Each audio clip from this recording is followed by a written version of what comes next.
அவர் பாவத்தை நினைக்கிறது இல்லை. அவர் சொல்றாரு முதுகுக்கு பின்னால தூக்கி போட்டுருவேன்றார். உன் பாவங்களை முதுகுக்கு பின்பாக எரிந்தேன் அப்படின்னு இருக்கு வாசம். எசாயா 34 அதிகாரம். நாம என்ன பண்றோம்? சாட்சி சொல்ல சொன்னா கர்த்தராகிய இயேசு கிறிஸ்து நாமத்துக்கு ஸ்தோத்திரம் சொல்லி அந்த காலங்களில் பார்த்தீங்கன்னா சபையில் உட்கார்ந்துருக்கும் போது ஸ்பெஷல் சாட்சி சொல்லுவாங்க, அனுபவ சாட்சி.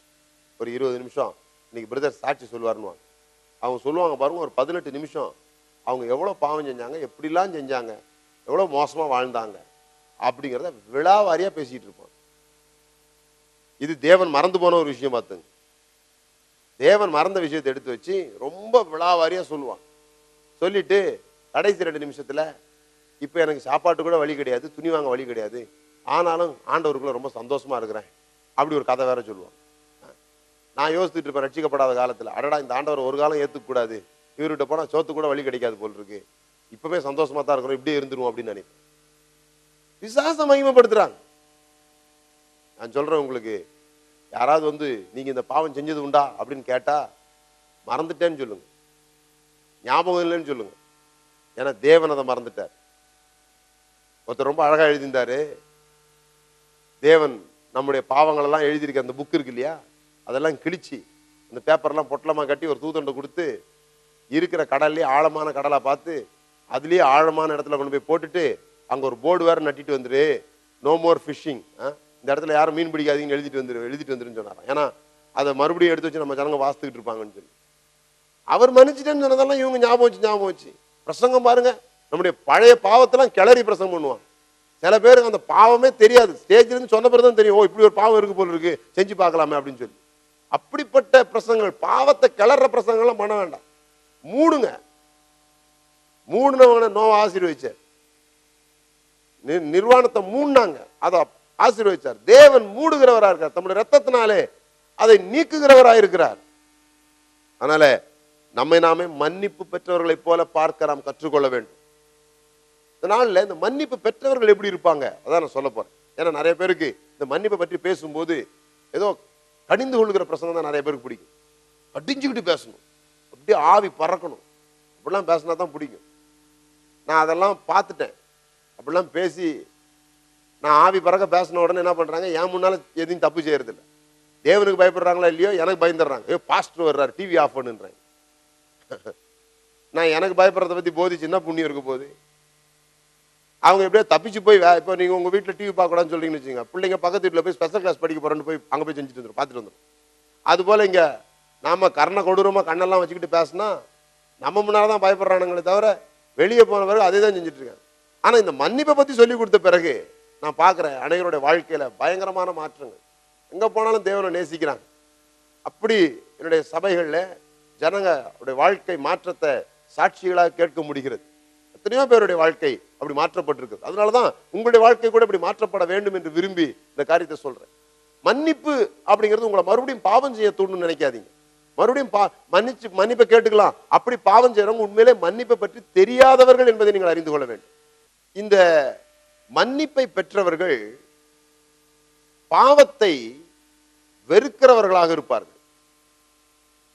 இந்த மன்னிப்பும் மன்னிப்பும் பாவத்தை நேசிக்கிறதும் ஒன்னா போகவே முடியாது. இது எண்ணெயும் தண்ணியும் மாதிரி. மன்னிப்பை பத்தி தெரியாதவங்க தான் இதெல்லாம் செய்வாங்க.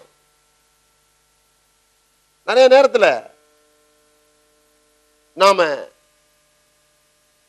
இந்த பாவத்தை குறித்த அறிவு நமக்கு இருக்கிற மாதிரி மன்னிப்பை குறித்த அறிவு இல்லாதனாலதான் நாம தொடர்ந்து பாவம் செய்வோம். ஏன்னா எதை பத்தி நமக்கு அறிவு ஜாஸ்தியா இருக்கா அதான் நம்ம செய்வோம். பாவத்தை பத்தி நமக்கு ரொம்ப அறிவு இருக்கு, அதனாலதான் அதை செஞ்சிடறோம். அவருடைய பாதங்களின் அருகே பின்னாக நின்று அழுது கொண்டு அவருடைய பாதங்களை தன் கண்ணீரினால் நனைத்து தன் தலைமயிரினால் துடைத்து அவருடைய பாதங்களை முத்தம் செய்து பரிமள தைலத்தை பூசினாள். ஒரு பெண் இயேசு கிறிஸ்துவினிடத்துல வந்து அவருடைய காலை கண்ணீர்னால கழுவுறா, தலையை வச்சு துடைக்கிறா. நிறைய சம்பவங்கள் பார்க்குறோம். அங்கே சுற்றி இருந்தவங்க எல்லாம் என்ன சொல்றாங்கன்னா, இவர் நல்லவராக இருந்தா, இவர் தீர்க்கதரிசியா இருந்தா, தன்னை தொடர ஸ்திரியை பற்றி அவருக்கு தெரிஞ்சிருக்க வேண்டாமா, அவர் தொட விடலாமா, இப்படிலாம் பேசிட்டு இருக்காங்க. இயேசு அதெல்லாம் புரிஞ்சுக்கிட்டு அதெல்லாம் அறிந்து அவர்களை பார்த்து சொல்றார், அம்மாவுக்கு மன்னிக்கப்பட்டுருச்சு அப்படிங்கிற. மன்னிக்கப்பட்டுருச்சு. இப்ப நான் உங்களுக்கு சொல்ல வர்றதுதான், இந்த இந்த ஸ்திரீ எடுத்துக்கோங்க, அல்லது இந்த விபச்சாரத்துல கையும் களவுமா பிடிக்கப்பட்டு கல் எறிஞ்சு கொல்றதுக்காக வரும்போது இயேசு தரையில் எழுதிட்டு இருப்பாரு. அப்புறமா எழும்பி சொல்லுவார், உங்களில் யாராவது பாவம் செய்யலைன்னா அவன் முதலாவது கல் எறியட்டும்னு சொல்லி எல்லாரும் திரும்பி போயிடுவான். இப்ப இந்த அம்மா மன்னிக்கப்பட்டாங்க. இப்ப இயேசு இந்த அம்மாவை மன்னிச்சிட்டார்.